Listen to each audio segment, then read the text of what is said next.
All right. Have a few questions here.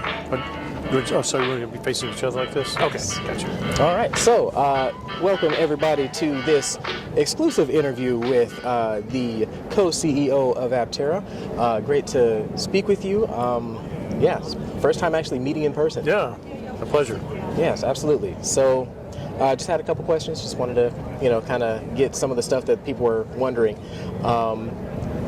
I noticed that just in general, the Aptera is really like coming together. The people wanted to know, what does the horn sound like? What does a horn sound? That's a great question. It's a standard little 12 volt. I don't even know if it's dual tone. I think it's a dual tone horn. It's a dual tone horn. So it sounds like a normal car horn. Mm-hmm. But it's not a fancy Italian air horn or anything like that. Okay, fair enough. And that should be an option. But yeah, so I tried to get somebody to beep the horn, and they're like, we don't have that yet. So yeah, it's not installed on that one. It will be when it gets back to Carlsbad. Awesome. Okay. But it does have one, and it's already been sourced. Somebody here could probably tell you the price of it and who makes it and everything else. So. Gotcha. Well, then that's idea for content later.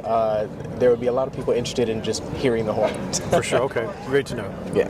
Alrighty. So everybody that I talked to about the switch to Vitesco motors was just kind of curious about what kind of impact that would have on the efficiency. Have you done any practical testing yet to figure out what the differences are between Vitesco's motors and Alafe? I don't really have enough data at the moment to compare and contrast the two, but I can at least share that with the Vitesco system, which is now Schaeffler. I guess Schaeffler bought Vitesco, so but with that system, we're averaging about 110 watt hours per mile on our loop around the 4-mile loop around the city, and they hit the 50 mile an hour. We have a rev limiter set for this trip, so people can't get too crazy. Right. But they're hitting the rev limiter at 50 miles an hour. And I think the average is probably around 40. And that vehicle doesn't have the wheel pant, so it has a slightly higher drag. Gotcha. So the fact that it's getting 110 watt hours is extremely, trying to control my excitement, but it's an extremely positive sign that that motor is well within all of our calculations. I think some of our losses are maybe a little conservatively too heavy in the model, but we we plan on getting out to the track in early February to do some of these calibration and validation tests. So we calibrate the model by doing coast down tests, and we can get our Y equals MX speed, or the linear component versus aerodynamic component for this vehicle. And then once we do that, everything to date has been calculations. Once we do that, we can plug it back in the model and then more accurately predict range in different scenarios. But I think we're about on target, and it's the first time publicly I can say that, and we're doing it with the Vitesco system. Fantastic. Yeah. All right. Let's see. Oh man, so this is a fun one. If you were like giving advice to like the new kids on the block in the EV industry, like what would you tell them to do to kind of avoid pitfalls or things that you noticed in the industry that were were less than ideal when Aptera was coming up? Well, I have to be honest, I feel very uncomfortable giving anyone in the EV industry advice because we haven't produced a product and sold it yet. Gotcha. And so I think I would feel like a little inappropriate.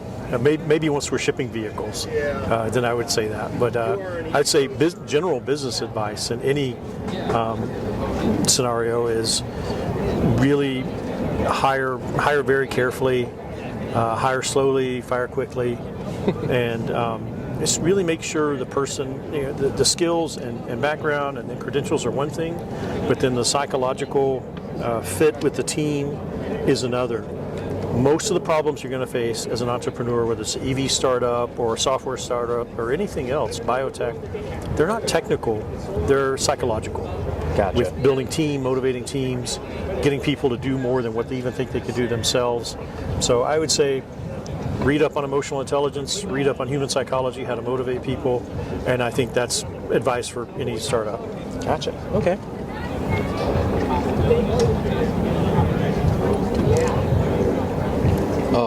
So this was a question that I asked Chris some time ago when I got the opportunity to speak with him.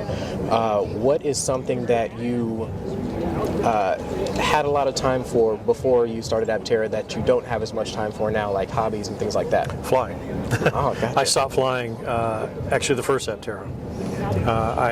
We had just completed our Series B, and I went up with an instructor on a new plane. I just want to check out. I think it was a Cirrus. And there's a lot of basic emergency checklists that, even though it was a new airplane, there's things you should do that are what they call muscle memory.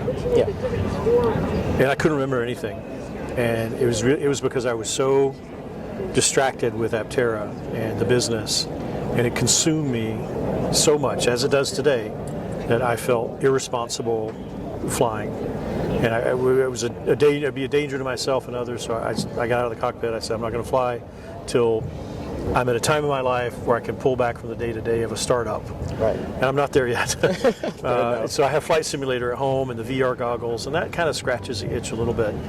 But I would say time for contemplative, a lot of like Saturday morning reading, flying, reading the Wall Street Journal or the Economist print edition on the Sunday morning. Like, no time for that. Gotcha. Okay. And then I did a lot of pictures and got a lot of close-ups and stuff of the internals of the Aptera, and I noticed that everything was really well put together and things like that. Thank you. If I were to go up there and look at the Aptera again and take new pictures, what do you think I would need to focus on? What did I miss when I went up to the Aptera? You mean when you go to you go up to this one or to? Yeah. When I went up to the Aptera, I took a lot of fun pictures and stuff, and I tried to be meticulous and not miss anything, but I'm positive I did. So, like, what would you think I would have missed? It's really hard for me to say. I would say some detail shots of the solar hood, because that's using our production materials and glass. The roof and the hatch, because of timing on getting the parts from the vendor, we had to use plastic instead of the production glass. Right. So they don't have the same optical presence that the hood does. But I would say just focus on the hood and just notice how beautiful it is, how smooth, how just flawless in every way. It's like a bunch of little jewels on the front of the vehicle. And I would say also focus on the lighting at night, and particularly the glow-go, how it looks. Yeah. It has a very strong presence, and it identifies a vehicle from far away very quickly. There's nothing else like it. Can't really appreciate it in the daytime, but even though this place closes up at 5:36, there'll be a crowd here at night, so you should check that out at night. Absolutely. Well, yeah. Thank you so much. My pleasure. Is there anything else that I didn't ask that you would want to answer? A question that's come up today, I'll share with you, is what's your company about? What's Aptera about? And for us, it's real simple. It's to make every journey powered by the sun. We do that primarily through efficiency. Without efficiency, you can't do it.